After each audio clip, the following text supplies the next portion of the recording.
Mwarwanye sawa meka? Twarwana kiro sawa 8 kiro. Sawa 8 mwali mukola ki? Mwali muba mubalera? Twali tuli mukunywa ono nalwana ne mutamivu abatamivu bamanyi. Kati ono mukwagala kuba oli ntaso oli mwedu teba mukuba gaye kikonde ya stimulants.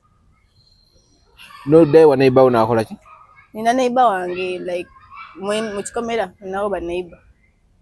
Nete yeba kapati animal nampa ku musajja. Nanyiga neighbor alabe kali ya bulungi. Manyi byasomba. Takusombera. Sha. Njagala nti omuntu wetusasula rent yo. Mukwangu wange nafuna. Bwe ngamba mukwangu wange otegeera. Simu wala. Mukulu. Atwagala naye mu Thrones. Yes. Twagala naye mu Thrones. Ate mu Thrones bangama mu parking. Amamotoka genyenya. Okujjako kye nasanga ekibimu kye nalinda beko mu parking ya Thrones. Mukazi wa yali atamidde naye lookingira mu motoka. Musajja mukulu yakola ki ku Thrones? Nanywa jukira ye yali anywa gundi Jack Daniels. Ate njagala nnyo Jagermeister. Nangwira bottle yange namba. Nenywa. Omaye okutandika okukaaba nga sina kyembadde. Nenkaaba amaziga okujula okuzita nga ali ne banne ku parking bambuuza bali bandeka waliwo muganda nga akolera okusayiro. Nga we bandeka. Abo baddayo waka nga bandeka okusayiro ndesanga kazini wange. Nambuuza obadde kinga sina kyembadde nga nkaaba amaziga okufa. Nambuuza what do you want? Nga sisobola kwogera nga nkaaba. Namuwa. Oba yamuwa widi yaliko mafuta oba yalimu biki. We yamunywa kati nawulira ndoza nga awulira kamubulizi nagenda mu bathroom teyatuuka. Yagwa we bati. Natandika okwesika. Y'omwera gumale naye. Amaaso go mafu. Zino gundi photochromic. Siza amaaso zisala ku light. Mutegeera byamwenge ffe tutegeera bino. Bale maya amaaso go mafu. No, ayineza amaaso ayineza neri shade zino mwete munamutegeera butegeeza. Bwe zijjako. Zino photochromic glasses zisala. Zamanyomu waliwo azira zitunda kiro mu bar. Nga ina sebo station wali. Zino ekiro solo zitazijjako. Zikola ekiro nga bulungi nnyo. Emisana na waatera zikola bulungi. Ziraba ekiro n'emisana. Good. Zikyusa. Kiba kiziyisa photochromic. Manyomu. China ebyokuyiga bingi nkuyanja mumanyi mwenge walagi. Anyagambye. Kyogamba bitabyamu. Tobimanyi. Waliwo omupya oguli ku katale nga togumanyi. Sigumanyi mwe. Type ya shisha. Sinywa shisha. Wamuvaako. Shisha. Guno omwaka tukoze mpozi odo tunamutunda. Nali mutunda butonzi. Ati mwendaga guno omwaka tukoze interview 2 nga zonna olanga. Shisha. Nina simanyi. Kati obwadde ogamba oti. Okitegeera. So tuli ku The Truth Media, go subscribe, follow.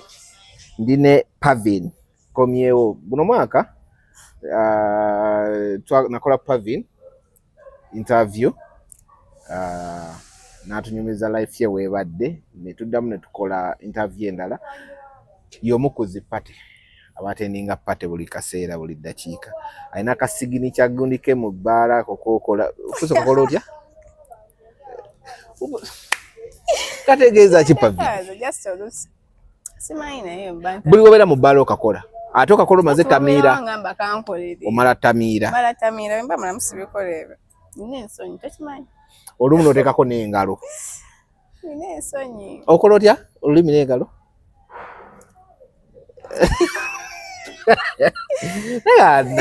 By the way, nobody byakola si kyali. Just dalu yeri mutawaanya.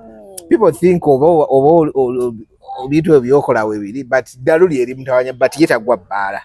So omwaka guweddeko December abadde atya Pavin? December. Soko obuze kuba kulaba. Soko obuze December. Soko obuze kuba kulaba. Jeba eka abatulaba. Bale kutulaba. Nsigenga mutulaba. Obutundo kyabulimu.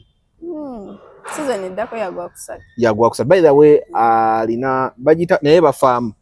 Mbuli ku half acre. Ngambe ba farm ya butunda. Ba farm kuba ndi mulimu. Farm. So Pavin alina obutunda half acre. Buli season ndoza solo okukungulesa wonga mmeka. Season egena bera yakubiri koze liye yasooka nasooka okujja Wajjamu egunimeka. Bwansala. Mwavaamu esawo nga 3 naye bwagenda piece. Naye bwagenda otuuka nga busse nga mu kyalo ku nnimiro bakagula 7,000 piece. Oh! Nga wembutika ne buleeta e Kampala obumu nabutika nga butuukira awo ku store awo mu bino naye nga babusala obutuuse e Kampala ate omwana n'agamba akuwa 15 transport gwe bw'otaddemu ne butundira ku nnimiro obusinga nabutundira ku nnimiro obusinga netunda mutwalo naye era byansala kati nsabira eno season ebeere ennamu.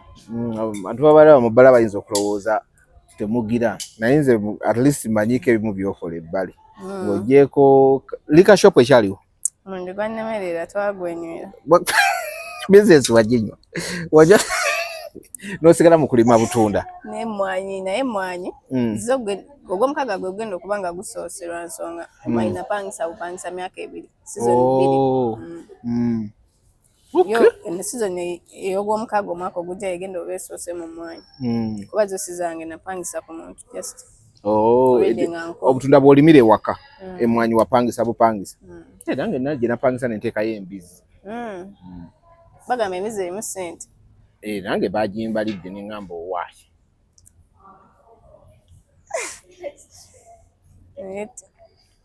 okay yameka agambe ki ambwa atumiza pizza nga toŋŋambye mundeke kati biki bye muzzeemu kuzaffe nti nedda sikitegedde niŋŋamba kati musoyo gye tunyumya pizza zeemu etya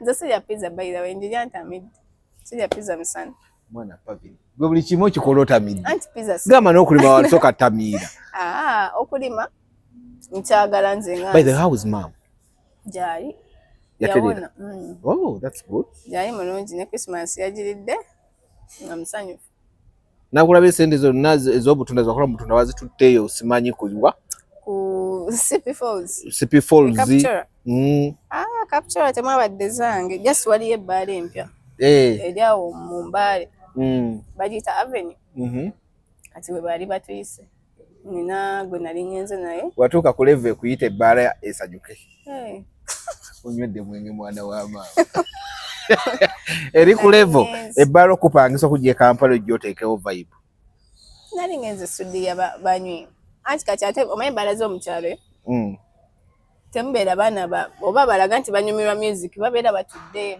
fine baba bazina naye abawala baba tebalina vibe kati nze we nagenda era ojalaba ku story yange ya TikTok nasanyuka nnyo nenyunya ne ku ntebe just olina okuba ne vibe abantu bakunyumirwako ebyo sinti oli asobola kunyumira mu jangu oba osudde bagagga biki waliwo abantu ababa banyumirwa vibe yo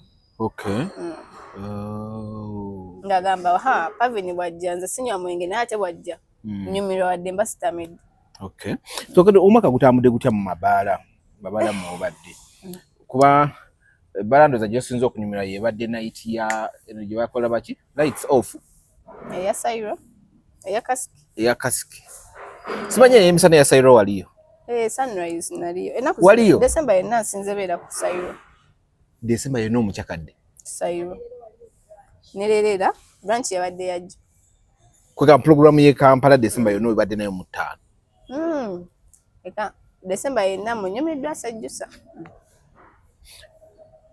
nga tetunagenda ku December bibaddemu biki so kati omwaka mabaala ebirungi n'ebimu mabaala bibadde ki ku saidi yo saidi yange ebbaala libadde litya sokere ku kibi tandika ku bibi kale ekibi kyegiza sookerako mu bbaala ojikedde omusajja gwe nagamba gwe nali nina twayawukana awo mugomba oyo webweru oli mutegedde oli twayawukana lwa mwenge nali nyawuba natamiira kati nga omanyi wenayimba n'omutungo otamidde nentumya wuba natumya wuba nali ntamidde twali ku gundi oyalinga akwerekera nga ye bambi tanywa nga alina kubeerawo okulaba nti yali tanywa naye ng'abeerawo okulaba nti oli oke mwayawukana kati togwa mu bbaala n'ofa anti nkunyumiza genda mu maaso natumya wuba tandika buto nanyo nentumya Uber kati we natuka mu Uber ne blacking out ekyanyama nti yali tennasimbula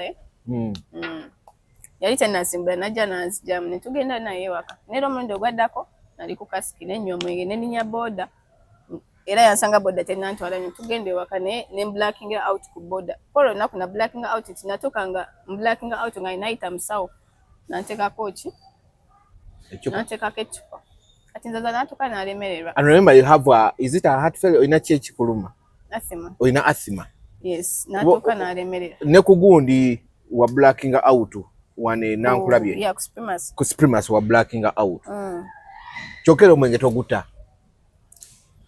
Kati bwoli we vanfanfi wanje gwe gwatta Kiwesi pozi Kiwesi etatawo ate watwala erinnya lya kitaawo gwe bulo bado blacking out abaddengawo yabeerangawo bambi ng'abeerawo naye yatuuka n'alemererwa nangamba ojjaffa mama agambe enzaakusi n'akuta nanta kati bw'oli tula mu Uber no blacking out Uber nekutwala gyeyagala anti ekyo kikyakikola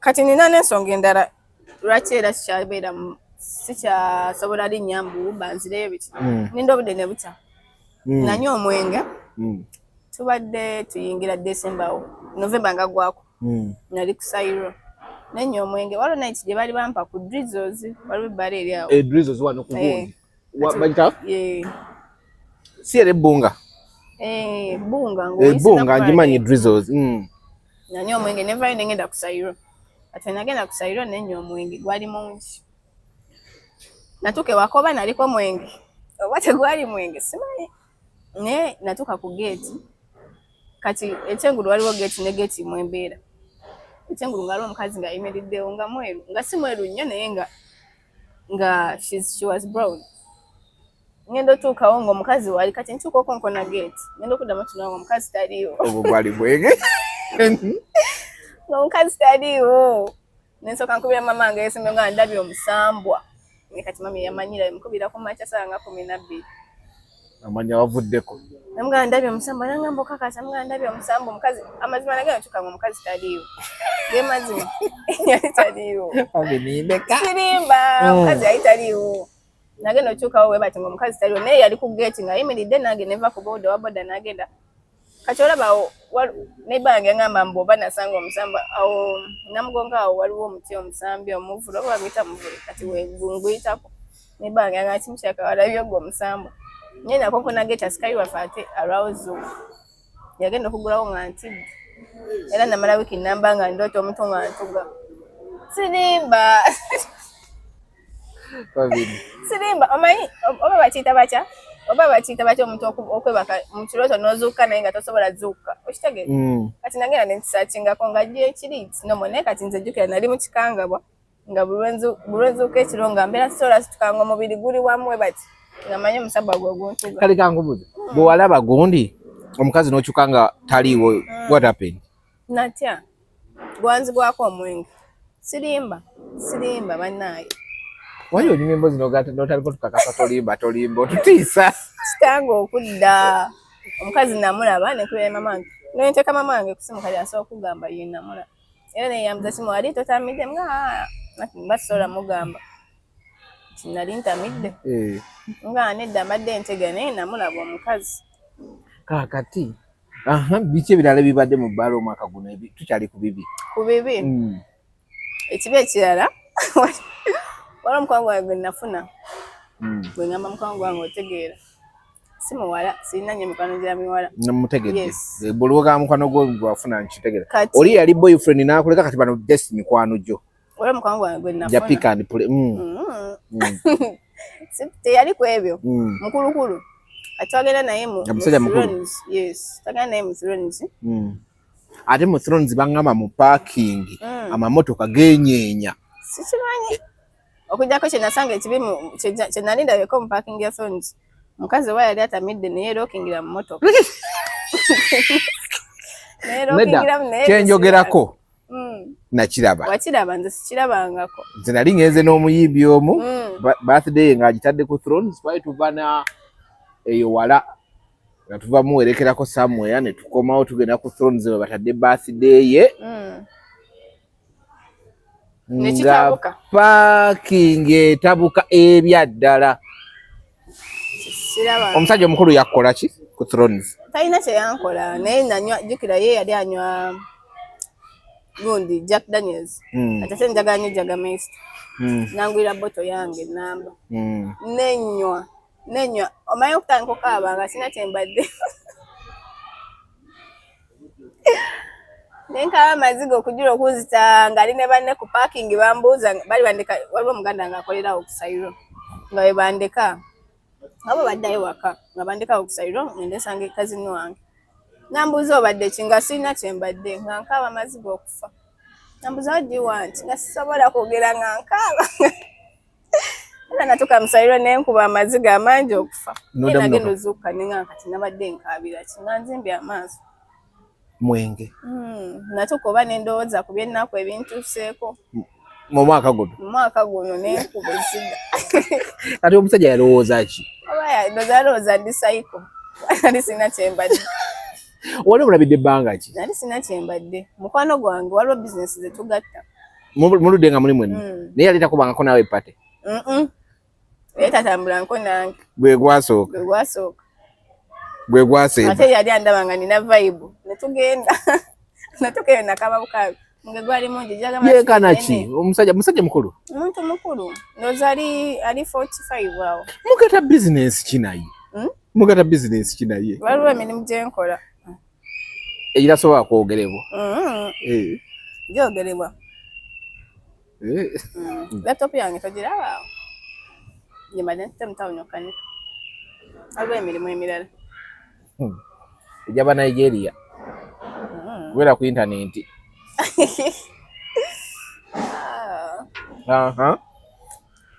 Nenkaaba okufa. Mwadda mwogera out mwenna? Yaŋŋamba Kavin okowa mangu beere waka. Beere waka. Tukyagenda tukyali ku bibi ebikutuuseko omwaka guno. Kibi ekirala kazini wange yakindeetera kyo bambi okuntuukako. Nali ngenda namuteeka ku status naye saamuteekayo obusungu bwali bungi nagenda yekola olunaku nedda si lwe lwali olwa Roast and Rhyme lwali lunaku lulala. Roast and Rhyme wakuno sajja naye nagenda okulaba nakulabayo. Naliyo ngamba nga nasubiddwa okusinkana omugagga wange. Mugagga ki nange bangulira bugulizi ticket. Kati oyo kazini wange alina gy'atera obeera waliwo gy'atera onywera kati nagendayo nasindika gayi yasindika gayi omanye ebyomubaala abantu baba batamidde gayi bino bye bakwata ku bawala namusindika kuba oli mweru oyo amusindika gayi yali agenda gwa ate abagwa yali agenda gwa bube gayi we yajja nga amugoba okumukuba kati nga nze nziruka ntaase gayi takuba ki muganda wange omusajja yankuba ekikonde yankuba olaba mbu bagamba simanya abantu ba asima tebabakuba omukuba azirika saazirika yankuba ekikonde nesooka mpunga nga mpulira obuntu bukaaba nange nenkwata amayinja nga muli mu bbaala twali eyo kamooca nenkwata amayinja nentabuka ku kyalo kyonna nendyoka ndeekaana newuunya wali ojja kundabala kuba waliwo yali ayagala okubikodinga nemugamba atondikodinga nandikalabye bandikatambuza naye gayi yankuba kutaasa era nze sitaasa bantu otamiira bakube olabe neggwanga nazimba wano eno naddayo neiba wange nampa karobu nenkateekawo nankunya nokunkunya kwa naddayo waka nga nzimbye ekiro nno sawa meka zaali sawa nga 10 ze naddayo waka nga mwalwanye sawa meka? Twalwana kiro sawa 8 kiro. Sawa 8 mwali mukola ki? Mwali muba mubaala era? Twali tuli mu kunywa ono nalwana ne mutamiivu ate abatamiivu obamanyi kati ono mu kwagala okuba oli ntaasa oli mweru tebamukuba gayi ekikonde ya kitimpulansi. Noddayo wa neighbor wo naakola ki? Nina neighbor wange like mu kikomera nabo ba neighbor naye teyeebaka pati animal nampa ku musajja nanyiganyiga Neiba alabika alya bulungi. Manyi byasomba. Takusombera. Asha. Njagala nti omuntu wetusasula renti yo. Sirina musajja naye sobola kwagala neiba wange nedda. Buli kyayingiza nkiraba. Naye nga tolusa azikweka wange engoye ze baba balese bazikweka wange. Kati ate mwagale sobola. Kyondeetera mboozi ndala. Neiba wakola atya? Nsooka ompe ku mboozi ya neiba. Neiba wakola atya? We baleeta engoye, waba alinawo akapya kaleeta. Engoye azitereka wange. Tewaye nkumirako njazi. Kati obugato tugeze nalese obugato ku mulyango. Kati abusindika abuteka ku gwange. Abala ajjukira engeri baba bakimanyi awo wabeerawo muwala. Tebabirowooza. Naye ng'obumu tebuba bwange. Engata ezisinga zibeera wabweru ku mulyango teziba zange. Oli ajja n'agamba naye mmwe nga mubeeramu abawala bangi. Naye nga mbeeramu nzekka. Kumba obugato? Si subrentinga n'abantu. Kumba obugato bw'oli buli? Buli wange. N'obusawo oluusi abuteeka wange. Agenda biraba anyeege. Kana bamanyi nti nno obeera naye omukyala wagera agamba abawala baleeta bagala sibaagalira ddala bakazi be bammanyira naye babiraba. Ate kale bakazi be tobaagala lwaki? Ngugwo mulinako buzibu ki? Anti alina waliwo akazi kalina kati nga omanyi oli waba neibawo nga munyumya nnyo ye osobola ofumba emmere n'omuwa n'afumba emmere n'akuwa. Kati akala nkampita lwaki ogenda ne bbange nkabuza gwe obola nsobola okwagala bba wange ne nkabuza ogenda kukola ki yo mbuuza ogenda kukola ki. Kati nakatandika okuyomba. Sirina maanyi. Sirina maanyi naye muwala munnange tankuba ne waba muwanvu. Ekyo nakigaala mama wange yaŋŋamba mukazi muno takubanga ati ogenda n'okutu. Akiri omuluma. Ngenda n'ekifi ati muwala munnange tankuba. Tankuba tosobola kunkuba. Ompaka gona ebibi weddeyo mu bbaala by'omubaddemu. Ate ebirungi ofunyemu ki mu bbaala? Tuyinza okubeera nga tubanenya nti mubeera mu bbaala nga mulina ebirungi bye mufunayo. Sijja kulimba nze mu bbaala kuba n'ebyenywayo biba bya bwereere. Oba oluusi mba sisanzeeyo n'abantu kungulira.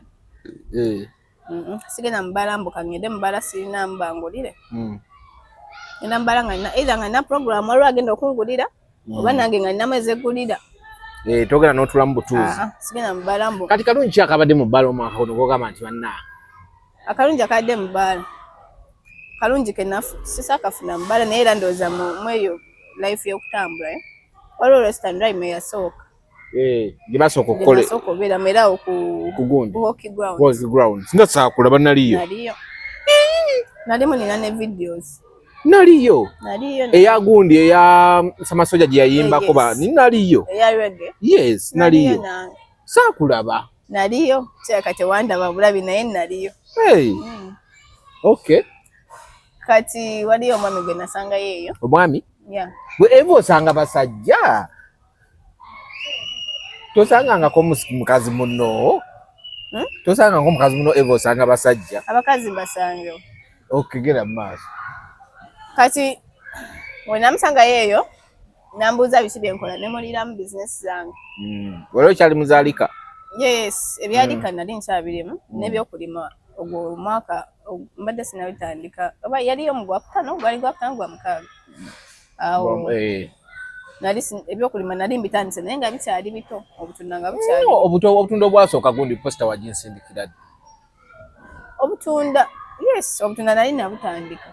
Kwanza yuka by then posta nali awo twali tumaze okukola interview yasembayo nga tutanze otambuza posta y'obutunda. Kati we namusangira awo ne mugamba ebya farming ne mugamba waliwo businesses endala. Kale n'atakigula nnyo manyi abantu abalina ssente osomuganya kintu nakulaga nti alinga takiwadde. Olw'emboozi mugijja ku kyo omuntu gw'osanze ku Ross and Ride? Vibe mwanyi wali mu VIP nga nze nali mu ng'oli eno n'antumya nagamba mugende muleete akakawala akatono akampi. Vibe wateekawo vibe ati nze ngenda autumba ngenze kusanyuka ate kati ntukeyo nakuwaya n'omusanyusa n'agamba akakawala mukaleete. Mukaleete nengenda mu VIP ne munnyonnyola business zange. Olwatuuka mwatandika ku business? No, how I am fine. Oli otya biti bingi bye munyumyako. N'akubuza okola biki? Nebimugamba. Kati wena ddamu okufuna time endala neera nebimunnyonnyola bulungi. Nabimunnyonnyola bulungi. Olwekyo teyabitegeera? Teyabitegeera? Buli omu yali atabuse. Naddamu nenfuna time ne meeting up naye nebimunnyonnyola bulungi. Yes, kati olwo temwagenda mwenna? Ate nga ngenda naye lwaki? Ati yali akutumiza. Yali antumiza lwa vibe. Olwo abantu abamu abaagala abantu. Kati ate nze ne wondeetawo. Nsobola obawa vibe n'abantu booli nabo. Kitegedde? Si vibe mboba mumuleeta oyo biki njagala mutegula. Vibe. Okay. So kyekirungi kye wafunamu kyokka n'akuyamba? Ekirungi kye nafunamu nti bwe namunyonyola business zange yabayinga idea. Kati eno Rest Dry mwebaddewo era guno omwaka. Yagula tiketi? Yes, bangulira tiketi because waliwo omulala sijja mwogera linnya. Naye era mugaali? Banene. Amasola boogera linnya. Kati nali mbagambye muyonde business ne bagamba neetaaga laptops ne bweziti biki ebyo. Kati kolwo nali mu restaurant no Rwanda nangulira tewabira ku status. Yes, nazingulira nangulira ne nakugulira ne kati awo mune ekyo kirungi kye nafunamu. Ekyo mufunira opportunities mu mabaala we. Mwebeebi. Anti kati osobola obeera ne vibe n'osanyusa omuntu n'akufuuwa ku ssente. Naga Kavin alina vibe n'akuwayo 10. Naga bamuwe 10 n'oyongera. N'omulundi omulala nagenda mu yali catwalk olwali lwakuna. Mukwano gwange yalina omugagga gwe yali naye. Omumubbako? Nedda bambi. Yalina omugagga gwe yali naye. Kati omugagga oba yali akava bweru ng'alina ssente. Naye nga buli wenzi naŋŋampa kizike. Kati vibe gyowa omuntu namusanga atudde omanyi girlfriend babeera ne boyfriend oba olina okuba empisa. Ng'atudde nga bali kunywa nze we najja netandika ozina ate omugagga nga bimusanyusa. Okkakananga ne mukazi wa ffenna ne tuzina n'omugagga. Era omugagga kwolwo yagula omwenge. Gwatagulangako? Gwatagulangako ndowooza ne mukazi we kuba yagula bere yazaali nnya. N'agulirako n'egundi emu. Bagiyita batya eno? Gold Reserve. Gundi John Walker, Gold Reserve? Yes. Nanjosa ne sente nagenda okudda ewaka nga nina emitwalo 40. Nekuwa mugagga vibe. Ate ng'ovuddewo bulungi tebakutegudde tokoze eki. Just olina okubeera happy. Kuba ogenda mu bato olina twalayo ebizibu byo. Buli muntu alina ebizibu. Abamu baba bazze kwewonya bizibu. Okay. December abadde atya kuba tuli mu mufuluma tuyingira mwaka mupya. Ye December abulako ennaku mmeka? Si bbiri? Simanyi. Tumanyi ennaku zibulako? Mmeka? Wekikumbulye pati ya Sayiro Gondi Sunrise yali etya? Wajingira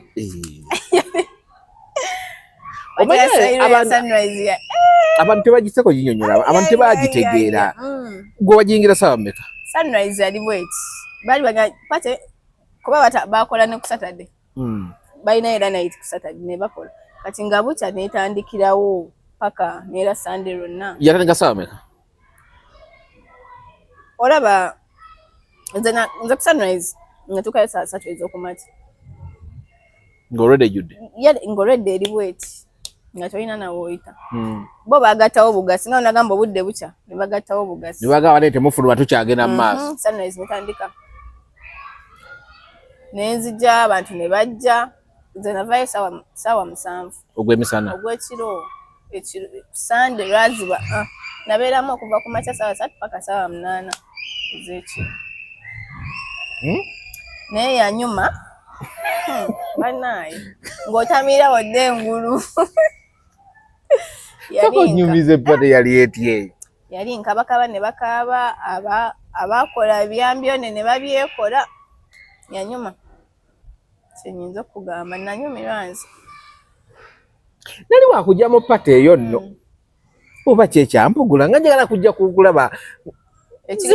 No, ziwera ssaawa 5 nga buli sitasi gya muntu gye ntunuulira. Nga Sunrise.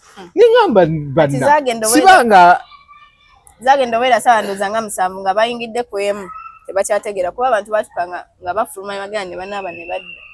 Yakuba paka ssaawa nga 9 ez'ekiro ku Sande abo batandika okukendeera ku Mande oluba mwali Mande ebeera Mande bayiza oluba bukedde wayingira 3 wafuluma 8 ogw'ekiro naye abantu baali eri bannaayi naye baakola Sayiro yakola boto zaafuluma yakuba district 24 akavulu ka lunaku lumu district 24 yali etandise okuteekawo ekintu nga emisana ekuba pati Sayiro nejja n'ekikola mu lunaku lumu n'egikuba akavulu baakola ate jjukira Sayiro eseera Sayiro shaabu amitwalo 5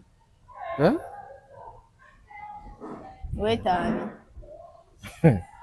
Sayiro ya bbeeyi tosobola twalayo musajja wo ng'okimanyi ali wasa emitwalo 3 ayinza okukolimira obulamu bwe bwonna ayinza okukyawa nanti kuba ne waba ayagala Uganda walagi asatu aba asigazaawo si 10 Uganda walagi wa 2 Uganda walagi ku Sayiro erimu 2 15 ku dipo ye 3 2 wekirina okuba gwe Sayiro yakinkolera yakola bannaaye tubadde kiwala oyo bwati mu buli ekikamubeera mu vibe oyo bwatyo bwabeera bannange alina akabina kati kabina abayagala kanyenyanyenya buli kaseera bwati wabayisa akusinga kabina nze ne mukazi mutono gwalondayeko nga nina akabina we kati kati mubeera mu bbaala yanyenyanya kabina sitratambula naye mwene mulumwa sirumwa kakuluma kuba ne kakati okoogeddeko sikoogerako mu bubi naye sirumwa sitratambula naye lwaki mubanda nnyo okusinga nze mulaba nnyo ku gaali z'abayimbi buli ddakiika buli gaali ya muyimbi agibeerako kati gwe wamugjawo oyo nno nyinza okugamba ekigambo n'otya n'okutya oyo muto wange mwana muto kunzi oba omanyi ekituufu asobola okuba muto naye si muto tebabazaala wamu ate batuzaala wamu naye naye muto natandika omulaba nga neeyo gye wamulaba tannabeerayo tuludde naye sooka olinde oyina emyaka emeka pavi 23 kitegeeza alina emyaka 18 18 mito nnyo ate alina 2 alimu 2 mugumu 22 ku 22 obadde n'abayimbi 128 okay gwe tuve ku Sayiro tuve ne ku mwana w'abandi gwe omuyingiza ono naawala nawe ng'onyeenye ebbina lyo lyasoose okwogerako anyiize bebi wange anyiize singa yagambye dda gwesooka oleke Desemba ebadde etya Desemba etambudde etya Desemba mukozeemu biki Desemba mugikyakadde mutya kuba kulabye ku status nga wano wali Desemba ebadde etya Desemba kuba buli muntu aba yetegerese bagamba Desemba temwebaka Desemba temunaaba naaba nze ne wenzunga ntya nzirayo ewange n'onaabako ate n'ofuluma etteeka lyange ne etteeka kiri sooka omuli amateeka agakufuga mu Desemba amateeka aganfuga nze sigenda na muntu gwe sitamanyi sina Desemba yekka agafuga obulamu bwange sigenda na muntu gwe sitamanyi ne oba ngulidde Azulu nzira wange okuleka ng'oli omumanyi ne oba ngulidde Azulu nzira wange kitegeeza mu etteeka erisooka mpozi nga ngenze ne daddi naye n'oba ngulidde ekisigenda n'abantu balina ebizibu tebakuteggula ontogana omuntu n'akulemesa okwebaka ng'afuluuta mu byonna mu byonna ekyokufuluta kye kikulu ng'afuluuta okufa gomaye omuntu afuluuti kati asuulika naye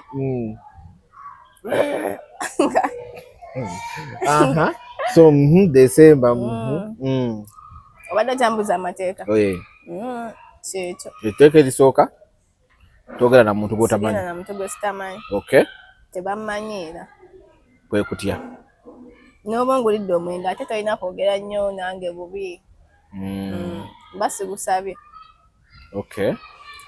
Bwendeka ekintu nga nkinyweddeko nga abantu bendi nabo sibamanyi sikinywa. Boda tokiddamu. Then tambula nakyo. Mba ngenze kati ngenze mu kyozi ate ngende n'ekyokunywa. Boda niwo badde wakakubako. Oba making sure nkinywedde paka eno. Ate kinnuma. Okay. Sinywa bintu nga nkiresewo abo abantu bakola ebi nakunyumiza omusajja yali andraginze ku levels ng'ekyakola. Nedda tewamunyumiza. Wanyumiza oli eyabatwala ku gundi gye wa blackingira ne kakwano akalenzi. Kati twali ku levels ng'ekyakola. Nali ne kazini wange. Levels wagikubanga? Awo nali sinabakumanya ndo. Levels ngada kuba levels. Levels nze nagikubanga 2021. Levels wabona baletera comedy nalimu nakuba levels. Naziberanga mu 2021 levels. Kati omusajja bino bitwagala otugulira ebyobwerere. Yatusanga nagamba munywaki ate bebiseera nali mwana muto nnyo. Munywaki onamugamba nywa simano ofunze mu bia nywa Guinness stout. Namugamba nywa Guinness stout. Nagamba baba wene batuletera bia awo. Ati nagamba munywa ne shisha oli yali anywa shisha. Nagamba baba we ati nagamba oli batereka eki weed. Ne bateekako. Olaba ogwo omuti gwa levels. Guno guli wansi wa. Ogwo gwaliko obumuli ogwo waggulu. Wenagwa. Guno mukano kageti ka wansi. Ngoli munda. Nati ngoli yes ngoli munda guno omuti gwoyitako gene mu toilet. Ngumanyi. Ngoli eno waggulu. Wenagwa. Ogwo omuti ogwalingako obumuli. Anze ne levels na sembo jinge yali 2021. Oba 2022 ate nagende Sudan. Wenagwa mu muti oli yeyesikana okwesika ebyalu ne bidda ku ngulu. Wajuka yali anywa. Kati gwate omuka guno gwe bafuwanga. Wenagwa muti oli yeyesikana ebyalu ne bidda ku ngulu. Omusajja ne bamubuuza biki byatuwadde. Ne bakaza akana kashinya kagamba yangambye mbatereko weed. Nenga n'obusawo yabutadde dda mu nsawo mu motoka. Omusawo bwaffe nga kitegeeza abakutegera nti mugenda kugwa n'abatwala mu motoka mwali muwedde. Kyobula nze sinywa bintu. Ne kazini wange ebisa wano kataba mutire mu sayiro. Yali ali kunywa bali ku tebo yawe bali banywedde JP. Mutasobola nywa JP n'agwa kibo. JP tosobola nywa JP n'otamini. Oba omu tosobola. Bali banywa JP ne mukwano gwe. Guide najja namuza do you smoke n'agamba yes. Namuwa. Oba yamuwa weed yaliko mafuta oba yalimu biki. We yamunywa kati nawulira ndoza nga awulira kamunguluzi nagenda mu bathroom teyatuuka. Yagwa we bati. Natandika okwesika. Y'omwera gumale naye ku gundi. Ono mulala. Natandika okwesika we bati. Omuntu agukubye wansi. So kati sinywa bintu by'abantu mu bbaala. Kwata. Bagenda battira mu mabaala mu. Abantu abanonya bakutegula. No, lwaki tebateesa namwe buteesa n'ogamba owaayo biki okusinga. Kisinzira gy'oli. Kati onsanze munda mu sayiro si gwe yandeese. Ng'ongamba mbu tuteese. Abakuteesa oba omanyi gy'obasanga. Abakuteesa omanyi gye babeera sijja kwogerayo. Abakuteesa bangi. Era kyobula abasajja bangi nga banonya abaana b'okutegula abo. Balina eri gye babasanga. Ewa Mbala akyaga. Naye nga Kampala weegali. Kyegali. Wano mu Kampala? Ati nze singa beera Bugoloobi na Kololo kati simanyi.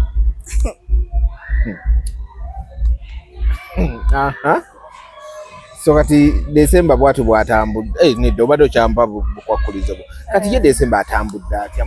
Kibadde kitya? Atambulidde bulungi. Abadde atya? Nyumiddwa obulamu. Nze simufunyeewo nnyo ku ssente kuba mbadde sikyakola. Emirimu gyange gibadde gyafa.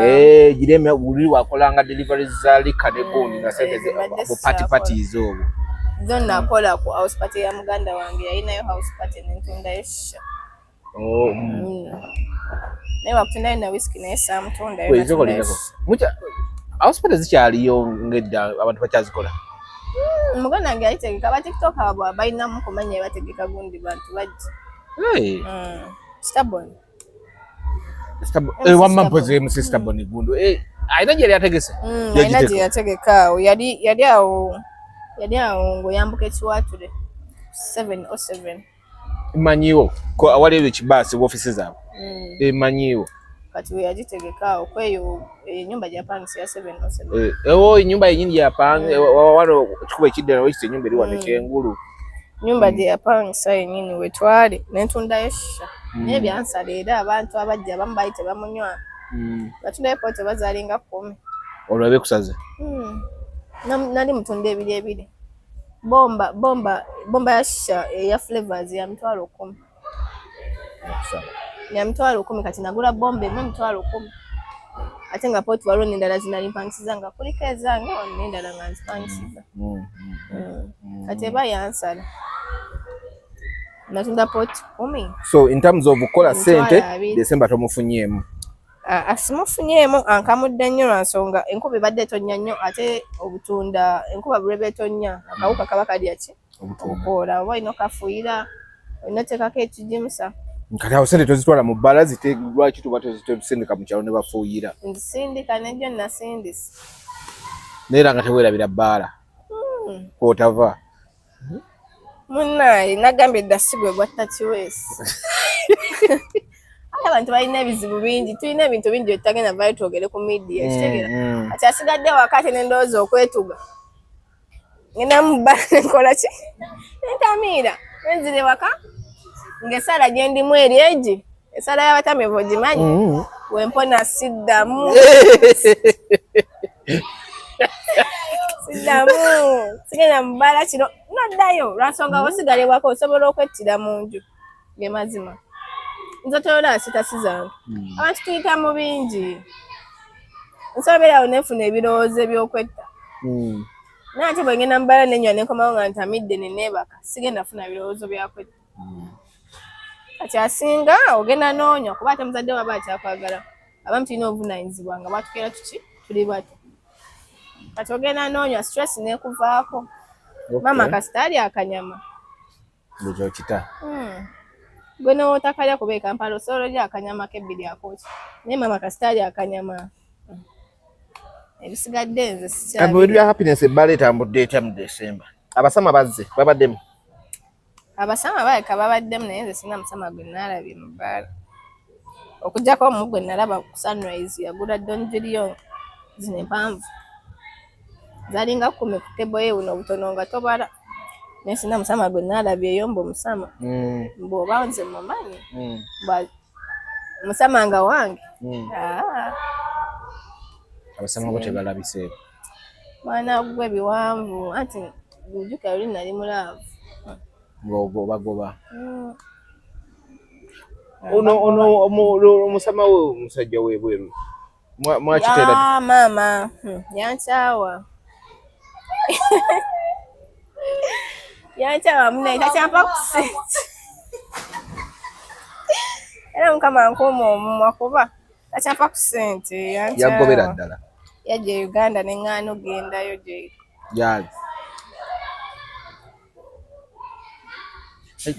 n'omwana we olabika ali tomwagala nnyo omwana we mwagala kuba ekyo kyandisoose okutegeera n'agamba ono kirungi ayagala omwana wange omwana we muntu mukulu omwana we twenkana kati mwagala munjagazi wali ayagala mwagala munjagazi omulenzi omwana we bamutikkira nomutikkira ndasitiye nakawa we wali kujjajjaawo naawe si mukulu banyagamye mukulu ate gwe baatikkira oyagalamu mulabe kitegeeza abala asobola omuwala ogamba owaayo njagadde nnyo noyagalira muno omwana wange ye si mukulu muto ali 26 naye alina omwana ali 23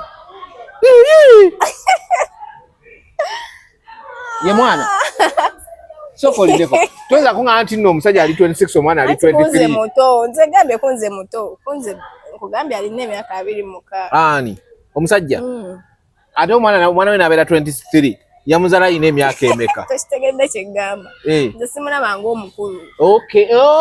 Kugwe nkitegedde. Wobeera naye olaba nga alina omwana omuto. Naye yali alabira mama wange. Yali alabira mama wange bambi. Naye yankyawa. Bukugo mulaba ng'omwana omuto.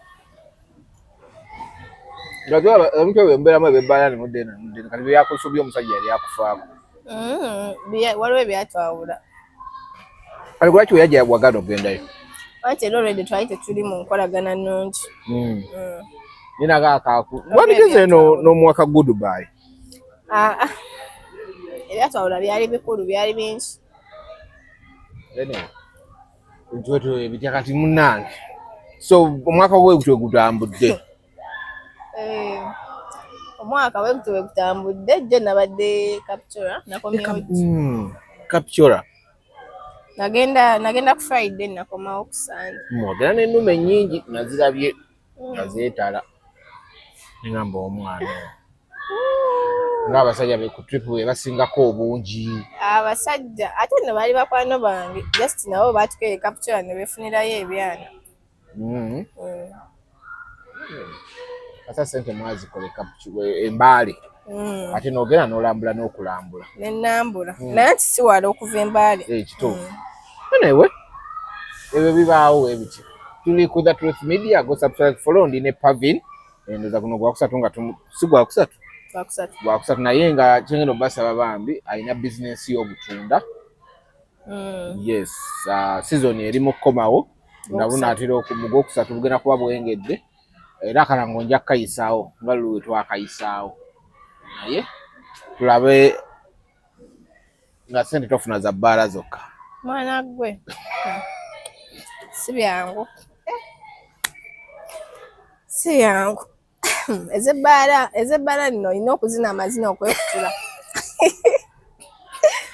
Ozina amazina okwekutula so lwaki osanyusa omugagga n'akwokya ku ssente.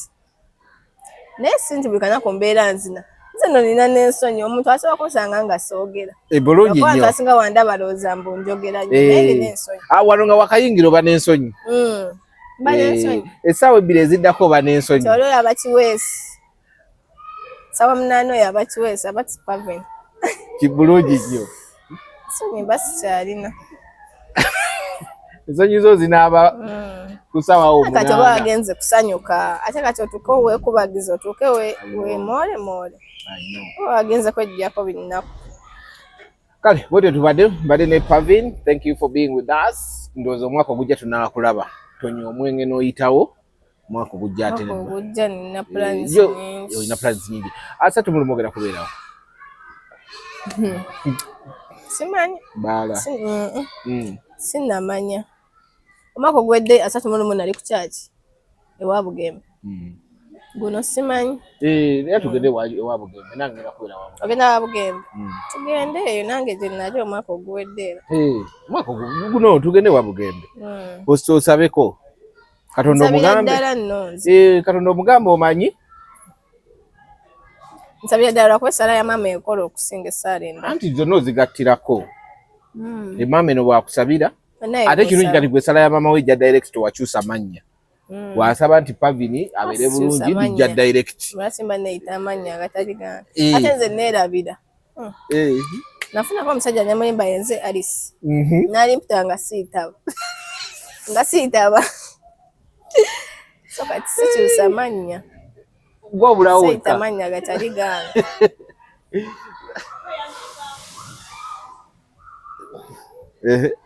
Nakwira kati olwo n'okola otyo. Mubala ne mugamba ye anti nga nkonye wangi. Naye siita mannya gatali gange. Okuva olwo. Sigeeyita.